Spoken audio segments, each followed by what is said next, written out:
আমরা গেছিলাম দক্ষিণেশ্বরের কাছে একটা খুব সুন্দর আর শান্ত জায়গা, কাটিয়া বাবা আশ্রমে। দক্ষিণেশ্বর মন্দির থেকে টোটোতে হার্ডলি 5 মিনিটস লাগে। শুধু বলতে হবে কাটিয়া বাবা আশ্রমে বলে ওখানে ডাইরেক্ট নিয়ে চলুন। আমরা গেছিলাম আমার মা বাবা মিন্স প্রিশার ড্যাডা আর অ্যানিকে নিয়ে। ছোট একটা ফ্যামিলি আউটিংয়ের মতনই ধরে নাও, কিন্তু খুবই স্পেশাল ছিল। বেশি দূর তো না আমাদের বাড়ির থেকে, তাই ভাবলাম চলো একটা নিউ, আমার বাবাই অ্যাকচুয়ালি দেখেছিল ইউটিউবে, সো বলল চল তোদেরকে নিয়ে ঘুরিয়ে আসি। আশ্রমে ঢুকতেই একটা অন্যরকম শান্তি ফিল হয়।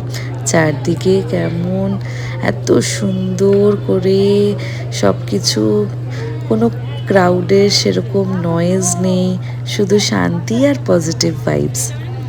যারা একটু শান্তিতে টাইম কাটাতে চাও বা নতুন কিছু দেখতে বা উপভোগ করতে চাও, একটু নিজেকে রিল্যাক্স করতে চাও, তাদের জন্য এই জায়গাটা একদমই পারফেক্ট।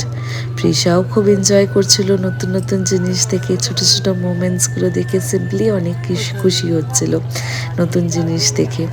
আর ওই জিনিসগুলো ওই দিনটাকে আরও সুন্দর করে দিয়েছিল। তারপর তো একটু পরে দেখলাম প্রিশা ঘুমিয়েই পড়লো। সব সময় বড় প্ল্যান করা তো দরকার হয় না, বাড়ির কাছেই দেখি কত সুন্দর সুন্দর নতুন জায়গা হয়েছে। ফ্যামিলির সাথে এমন ছোট ছোট জায়গা ঘুরতে মনটা যেন রিফ্রেশই হয়ে যায়। দক্ষিণেশ্বর এলে একবার অবশ্যই তোমরা এই আশ্রমে এসে ঘুরে যাবে, খুব ভালো লাগবে। এটা শুধু একটা জায়গা না, একটা আলাদাই অনুভূতি। কথায় বলে এইটা নাকি কলকাতায় একটা বৃন্দাবন তৈরি করে দিয়েছে।